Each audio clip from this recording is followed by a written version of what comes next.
Vous êtes sur Restauration Afrique Télévision, chers téléspectateurs. Voici les titres de votre journal. Le 7 juin est la date retenue pour le lancement officiel du certificat d'études primaires CEP 2022 dans les écoles de la ville de Parakou. Les préparatifs vont bon train. Vous aurez les précisions dans cette édition. Le BRU est désormais réglementé en République du Bénin, vous le savez depuis quelques jours.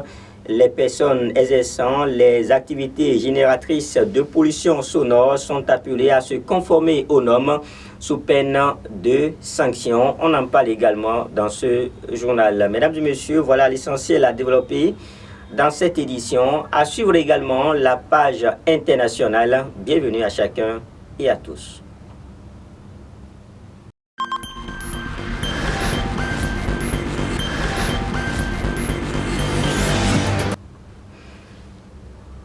Je vous le disais il y a juste un instant, le 7 juin est la date retenue pour le lancement officiel du CEP, le certificat d'études primaires dans les écoles de la ville de Parakou. Les préparatifs vont bon train. Les candidats de leur côté également se disent prêts pour leur examen. Suivez ce reportage.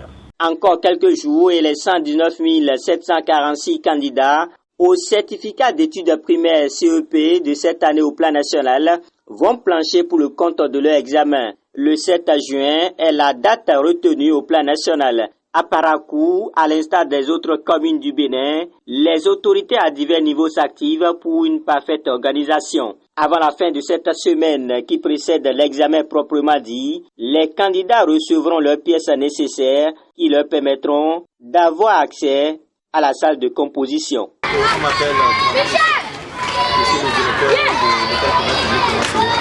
Par rapport aux préparatifs, nous sommes pratiquement prêts.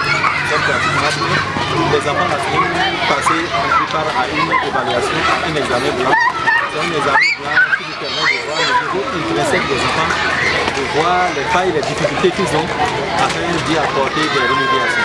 Probablement le jeudi, puisque ici nous sommes dans un centre d'examen, c'est l'un des plus gros centres d'examen de la CS de Parakou avec les 431 candidats.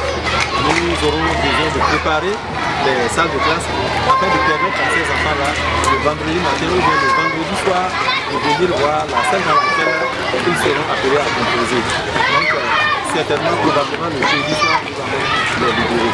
Ces derniers se disent déjà prêts pour leur examen. Oui, je suis prêt. Parce que j'apprends les leçons. Oui, je suis prêt pour cet examen. Parce que j'apprends mes leçons.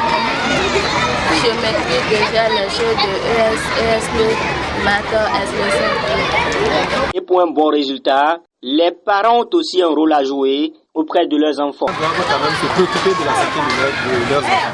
Nous sommes en temps de pluie, le début de pluie, il y a un esprit comme ça là-dedans que les enfants doivent protéger et permettre aux enfants de dormir régulièrement sur nos critères. Ceux-là qui prennent des bébés, ils doivent les soigner. Nous avons fait déjà le maximum pour un enfant régulier qui a suivi régulièrement les cours, doit quand même pouvoir s'en sortir. Nous avons eu le temps, l'année n'est pas perturbée, nous avons eu le temps de finir le programme. Donc le maximum a été déjà fait. Les parents doivent se préoccuper de la santé de leurs enfants et leur permettre de venir à l'heure à l'école, pas de retard, à 7 heures déjà, l'enfant connaissant bien sa place, mais à l'école, là il se dirige vers la salle. Concernant les écoliers des classes ordinaires, ils seront soumis à une dernière évaluation après les épreuves écrites et orales du certificat d'études primaires CEP dénommé composition du passage. Les autres écoliers, nous sommes en train de finir aussi. Juste après le CEP, la semaine qui va suivre, là ils vont subir la dernière évaluation certificative, troisième étape. Et c'est ça que nous appelons couramment composition du passage. Donc c'est la somme de ces différentes évaluations, puisque ça fait déjà 4 évaluations. C'est les 3 quarts qui vont déterminer le sort de ceux qui ont passé, ceux qui vont reprendre en classe. Mais depuis aujourd'hui 3 ans, il y a un passage systématique pour certaines classes. À ce niveau-là, le problème de ce dans les classes de CM1, de C2, là, on va suivi ces dégradations-là, le nombre de choses, de réussites atteintes au cours de ces dégradations-là. Les grandes vacances pour le compte de cette année scolaire sont prévues pour fin juin 2022. Depuis quelques jours, le bruit est désormais réglementé en République du Bénin. Les personnes exerçant les activités génératrices de pollution sonore sont appelées à se conformer aux normes en vigueur sous peine de sanctions. Les horaires sont fixés également à la matière que les populations doivent strictement respecter. Suivez ce reportage sur des images recueillies par Joseph Chabi Boni de Restauration Afrique Télévision. C'est une activité que vous menez, on met à votre disposition les horaires et les décibels. Et tous, autant les plaignants que nous-mêmes, nous vous suivons. Mais lorsque malgré tout ça, vous continuez, on peut venir fermer. Soit, si c'est dans une église, si c'est dans une buvette, on ramasse les instruments. Et ça peut faire 15 jours, ça peut être 2 semaines, une semaine, ça peut être 2 semaines, ça peut être un mois. Et après, on vous restitue. Si vous continuez, on saisit et on vous envoie au trésor. Quand vous envoie au trésor, vous savez ce que c'est. Ensuite, il y a des fois où, si nous faisons tout ça et qu'il n'y a pas satisfaction, vous passez devant le procureur qui, sur la base des rapports que nous faisons, vous inflige la peine que vous méritez. Donc voilà un peu comment ça se passe. D'accord. Alors la dernière question, M. le directeur, à quand la mise en application véritable, quand est-ce que ça va entrer en vigueur véritablement? Et en dehors des plaintes que vous recevez, est-ce qu'il y aura des descentes sur le terrain, des séances de sensibilisation et autres? Comment ça va se faire? Oui, nous, avant même la prise de ce décret, au niveau de la direction départementale du cadre de vie, nous avons déjà, par rapport aux différentes formes de pollution, saisi M. le maire pour une séance élargie aux chefs quartiers, aux élus locaux et aux élus communaux, aux confessions religieuses. En fait, ce parterre sera défini de commun accord avec la mairie. Et nous pensions faire passer le message pour ce qui est de la pollution sonore, pour ce qui est de la pollution par les eaux usées, en tout cas pour toutes les autres formes de pollution, parce que nous en recevons. Et tout ce qui est dégradation de l'environnement, en fait, nous voulons susciter une prise de conscience pour faire des éco-citoyens au niveau de la ville de Parakou, en particulier, mais de façon générale dans le Borgo à Ligouri. Donc, quant aux descentes, je l'ai dit, peut-être que nous allons commencer par associer les médias lors de nos sorties. C'est des sorties qui se font pratiquement de façon quotidienne. Il ne se passe pas une semaine sans que les agents n'aillent sur le terrain. Et je disais tout à l'heure, les autosaisines sont rares parce que déjà avant que nous-mêmes on aille, les gens déjà nous sollicitent.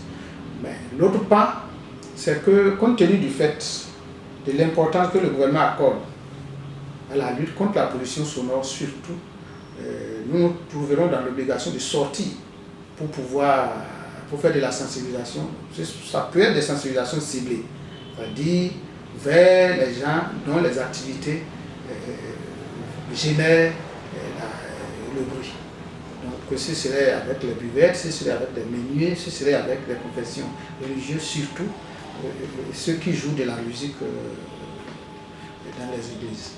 Et de façon générale aussi, nous allons passer beaucoup plus par les médias pour toucher ceux qui, lors des manifestations, exagèrent en termes de production de bruit. D'accord.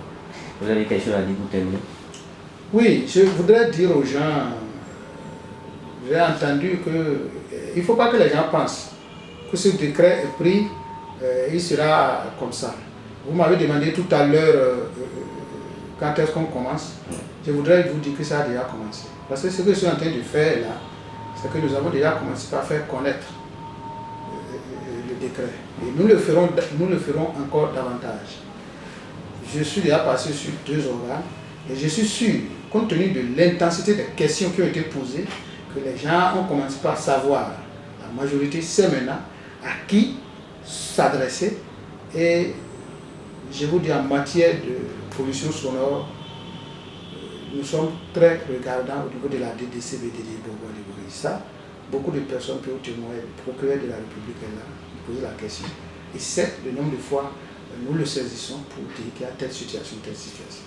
On passe à présent, mesdames et messieurs, à la page internationale de ce journal en s'intéressant à l'environnement. La COP 15 a pris fin en Côte d'Ivoire avec la participation notoire du Royaume du Maroc qui a mené des actions fortes à l'occasion de ce rendez-vous mondial. Le Royaume a décidé d'accompagner l'initiative d'Abidjan et de partager son savoir-faire dans le domaine de l'agriculture. En politique, à présent, lors de son allocution, lors de la cérémonie d'ouverture du sommet extraordinaire de l'UA, l'Union africaine, le président de la République, Obiang Nguema Mbazogo, a déclaré que l'Afrique doit faire preuve de courage pour résoudre ses problèmes, hormis sur les questions humanitaires et des conférences des donateurs thématiques principales des travaux. Le chef de l'État a tenu à faire passer un message sur un changement d'attitude. Voilà pour ce qu'il faut retenir, mesdames et messieurs, sur le continent.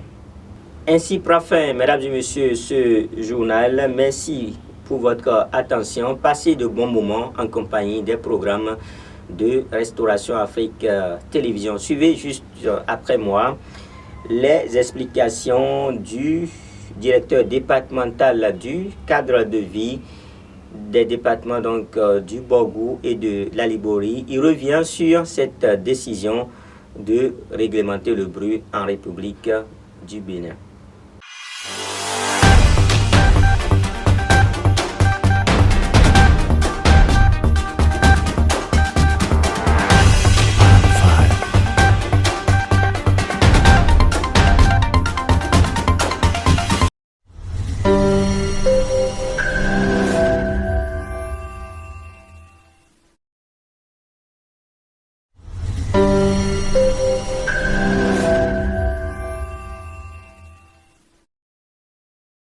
Les pollueurs sonores ont désormais du souci à se faire en République du Bénin. Au thème du Conseil des ministres du mercredi 25 mai 2022, un décret a été adopté pour réglementer le bruit dans le pays. Je vous remercie.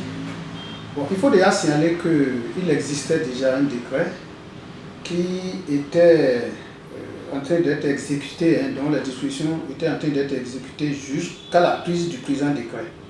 Ce décret, il date de 2001, c'est le décret 2001-294 du 8 août 2001 qui réglementait le bruit en République du Bénin. Alors, dans l'application de ce décret, les dispositions de ce décret, il est apparu des insuffisances dans la lutte contre la pollution sonore. Je voudrais dire d'abord que pour ce qui concerne une décision prise du fait que de nombreuses activités génératrices de pollution sonore se mènent et souvent même en pleine agglomération, sans autorisation préalable d'installation et sans précaution de nature, a réduit les nuisances qu'elles génèrent selon les autorités. C'est un constat effectif sur toute l'étendue du territoire national et les multiples plaintes des populations victimes au quotidien enregistrées au niveau de la direction départementale du cadre de vie, Borgou-Liborie, en sont des illustrations palpables. Par exemple, l'ensemble des plaintes que nous recevons par rapport aux différentes formes de pollution, la pollution sonore vient largement en tête. Je dis largement en tête.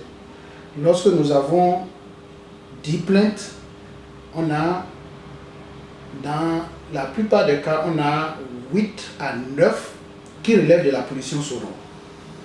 Et les sources de production de cette pollution de ces bruits sont diversifiés. Alors, je disais tantôt que lorsqu'on voulait passer, disons, à la répression ou bien à régler un certain nombre de plaintes que les usagers ou bien les populations amènent, c'est que des fois on est confronté à certaines difficultés dues au fait que soit la source n'est pas prévue, la source productrice de ce bruit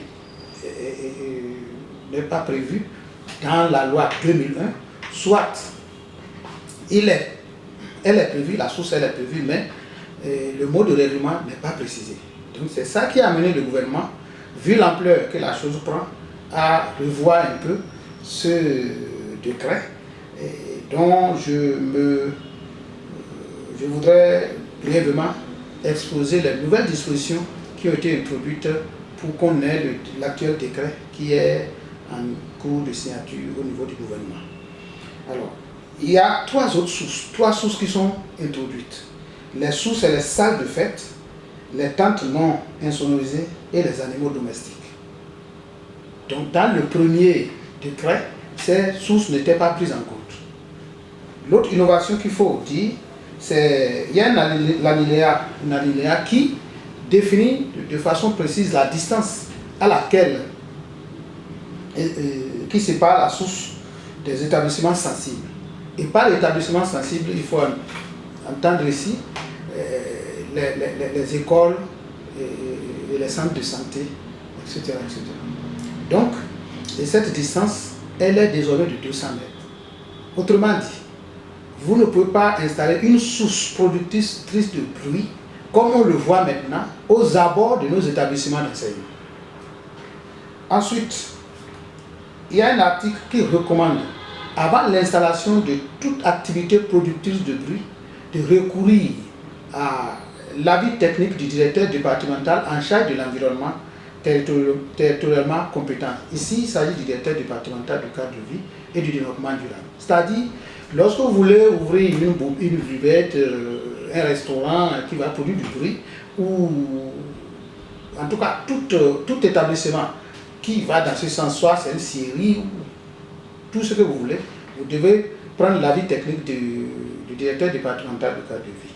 L'autre innovation, c'est que lorsque la source productrice éventuelle de ce bruit, lorsque ça atteint une certaine capacité, une certaine ampleur, vous devez faire une étude d'impact environnemental. Parce qu'on va vous demander un certificat de conformité environnementale, lequel vous ne pouvez l'obtenir que suite à une étude d'impact environnemental qui est assortie d'un plan de gestion environnementale et sociale. Et c'est au vu de ce plan de gestion environnementale et sociale qu'on vous délivre, que le ministre du cadre de vie vous délivre le certificat de conformité environnementale. À l'issue de l'étude d'impact environnemental, on pourrait vous dire si la source que vous voulez installer peut être installée là, ou si vous ne pouvez pas le faire. Vous comprenez avec moi, lorsque par exemple vous voulez ouvrir une buvette par exemple, et que nous estimons qu'il vous faut une étude d'impact, et que votre buvette se situe à 150 mètres d'une école ou bien d'un centre de santé, tout de suite, l'étude d'impact va vous dire que vous ne pouvez pas installer votre établissement là. Ensuite, au niveau des décibels, il a été clairement défini que dans le voisinage, vous ne pouvez pas dépasser 60 décibels. Entre-temps, c'était un peu vague, mais maintenant, vous ne pouvez pas dépasser 60 décibels. Qu'est-ce que je veux dire par là? Vous êtes dans votre maison, vous êtes tous des locataires par exemple, vous n'êtes pas autorisé à dépasser 60 décibels à l'extérieur de la source. Dans votre chambre, il n'y a pas de problème. Et lorsqu'on sort de votre chambre, quand on prend le sonomètre, vous ne pouvez pas dépasser 60 décibels. Et enfin, vous allez me poser la question de savoir, mais ceux qui ont déjà ces établissements, ils font quoi? Ils ont un délai de 6 mois pour se conformer à la nouvelle réglementation. Voilà un peu le bref exposé que je peux faire. En vous rappelant que contrairement à ce que beaucoup disent, ce matin, il y a le dit à des gens, c'est parce qu'ils ne sont pas encore tombés dans les mailles de la police environnementale ou de la police républicaine que les gens pensent que rien ne se fait dans ce sens. Je vous dis, il ne se passe pas de jour sans que nous n'ayons des plaintes et sans que les gens n'aient les instruments de musique ramassés, leurs buvettes fermées ou tout simplement se retrouver devant le procureur à Parakou ici. Non, mais pour les mariages et autres, il faut prendre une autorisation. Tout à fait. Il y a une ouverture qui a été faite pour certaines manifestations. Mais encore là, ça ne doit pas dépasser les 80 décibels. Oui, justement, les décibels dont vous parlez pour le Béninois lambda, qu'est-ce qu'il faut comprendre de cela? Comment... C'est une très bonne question. Je savais que vous allez me la poser. Je suis peut-être tenté déjà de faire ma 3e émission, mais j'ai toujours dit, lorsque il y a des gens pour vous aider pour ça, celui qui a sa buvette ou son activité produit du bruit et qu'il veut se conformer simplement, c'est de se rapprocher de la direction départementale de cadre de vie. Nous avons ces instruments.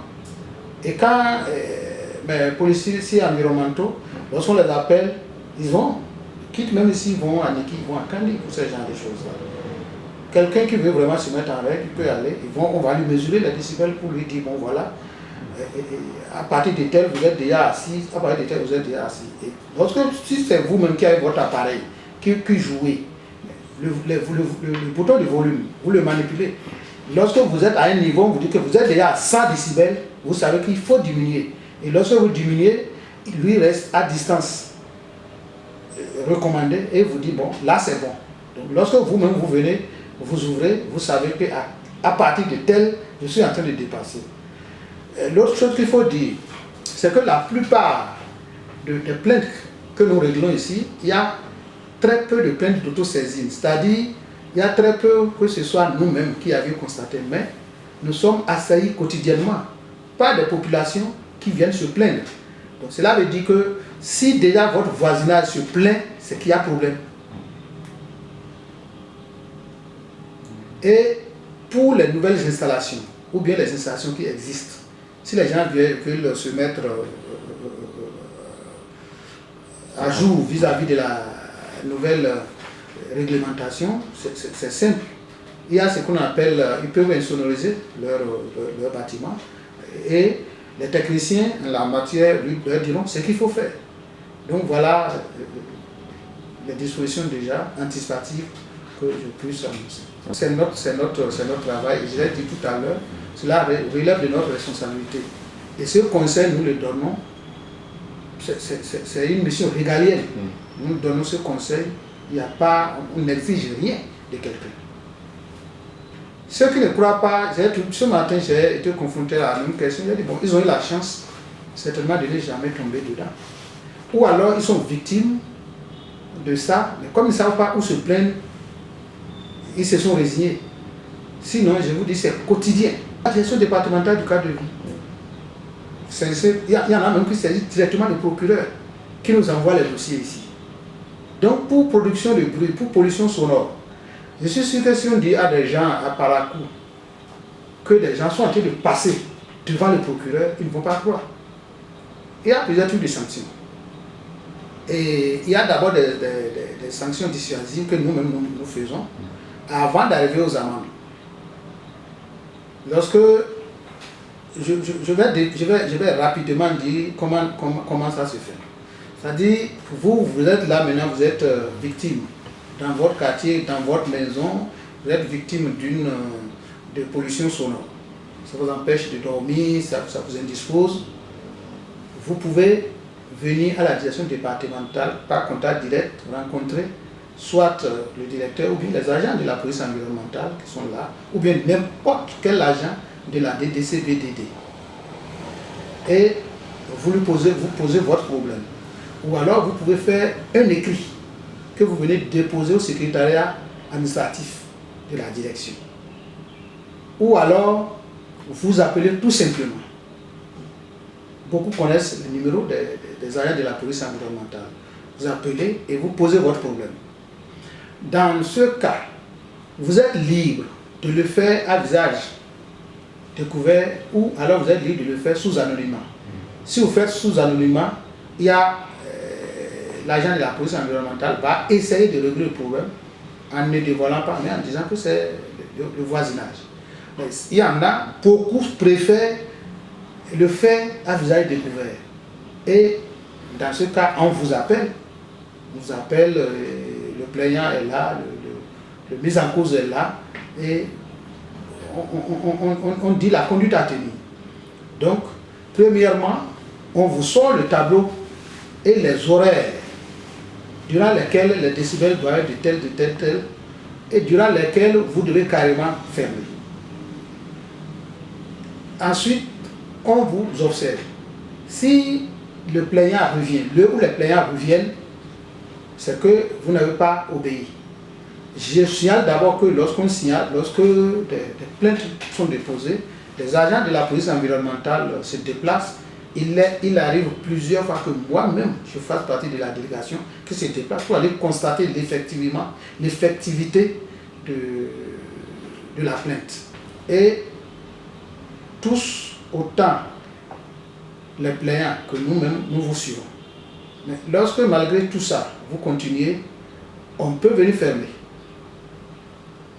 Soit, si c'est dans une église, si c'est dans une buvette, on ramasse les instruments. Et ça peut faire 15 jours, ça peut être 2 semaines, une semaine, ça peut être 2 semaines, ça peut être 1 mois. Et après, on vous restitue. Si vous continuez, on saisit et on vous envoie au trésor. Quand vous envoie au trésor, vous savez ce que c'est. Ensuite, il y a des fois où, si nous faisons tout ça et qu'il n'y a pas de satisfaction, vous passez devant le procureur qui, sur la base des rapports que nous faisons, vous inflige la peine que vous méritez. Donc voilà un peu comment ça se passe. D'accord. Oui, nous, avant même la prise de ce décret, au niveau de la direction départementale du cadre de vie, nous avons déjà, par rapport aux différentes formes de pollution, saisi M. le maire pour une séance élargie aux chefs quartiers, aux élus locaux et aux élus communaux, aux confessions religieuses. En fait, ce parterre sera défini de commun accord avec la mairie.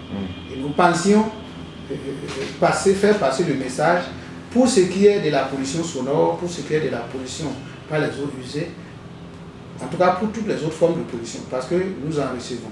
Et tout ce qui est dégradation de l'environnement, en fait, nous voulons susciter une prise de conscience pour faire des éco-citoyens au niveau de la ville de Parakou, en particulier, mais de façon générale dans le Borgo à Livouré. Donc, quant aux descentes, je l'ai dit, peut-être que nous allons commencer par associer les médias lors de nos sorties. C'est des sorties qui se font pratiquement de façon quotidienne. Il ne se passe pas une semaine sans que les agents n'aillent sur le terrain.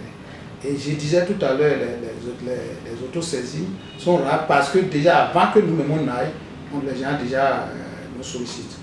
Mais l'autre part, c'est que compte tenu du fait de l'importance que le gouvernement accorde à la lutte contre la pollution sonore surtout, nous nous trouverons dans l'obligation de sortir pour faire de la sensibilisation. Ça peut être des sensibilisations ciblées, c'est-à-dire vers les gens dont les activités génèrent le bruit. L'ouverture des ateliers bruyants, notamment les moulins, les scieries, les forges, les discothèques, les bars, les restaurants, ainsi que la circulation des véhicules de publicité sonore et toute autre forme de communication ou manifestation bruyante, en zone d'habitation y compris, sur les lieux de culte, est interdite dans les périodes ci-après, les jours ouvrables de 13h à 15h et 22h à 6h du matin, et les jours de repos de 20h à 10h du matin. Donc ce serait avec les buvettes, ce serait avec les menuets, ce serait avec les confessions religieuses surtout, ceux qui jouent de la musique dans les églises. Et de façon générale aussi, nous allons passer beaucoup plus par les médias pour toucher ceux qui, lors des manifestations, exagèrent en termes de production de bruit. D'accord. Vous avez quelque chose à dire pour terminer? Oui, je voudrais dire aux gens j'ai entendu qu'il ne faut pas que les gens pensent que ce décret est pris, il sera comme ça. Vous m'avez demandé tout à l'heure quand est-ce qu'on commence. Je voudrais vous dire que ça a déjà commencé. Parce que ce que je suis en train de faire là, c'est que nous avons déjà commencé par faire connaître le décret. Et nous le ferons encore davantage. Je suis déjà passé sur 2 organes et je suis sûr, compte tenu de l'intensité des questions qui ont été posées, que les gens ont commencé par savoir. La majorité sait maintenant à qui s'adresser. Et je vous dis, en matière de pollution sonore, nous sommes très regardants au niveau de la DDC-BDD Bourgogne-Bourgogne. Ça, beaucoup de personnes peuvent témoigner. Le procureur de la République est là, il pose la question. Et c'est le nombre de fois nous le saisissons pour dire qu'il y a telle situation, telle situation. Merci beaucoup, directeur. C'est moi qui vous remercie. C'est bon. Plus rien ne sera comme avant. Après les séances de sensibilisation, des sanctions vont suivre pour tout contrevenant. Plus de 2 décennies après l'entrée en vigueur du décret numéro 2001-294 du 8 août 2001 portant réglementation du bruit en République du Bénin, les tests ont donc été revus et actualisés pour une meilleure application. Les récidivistes se retrouveront devant le procureur de la République.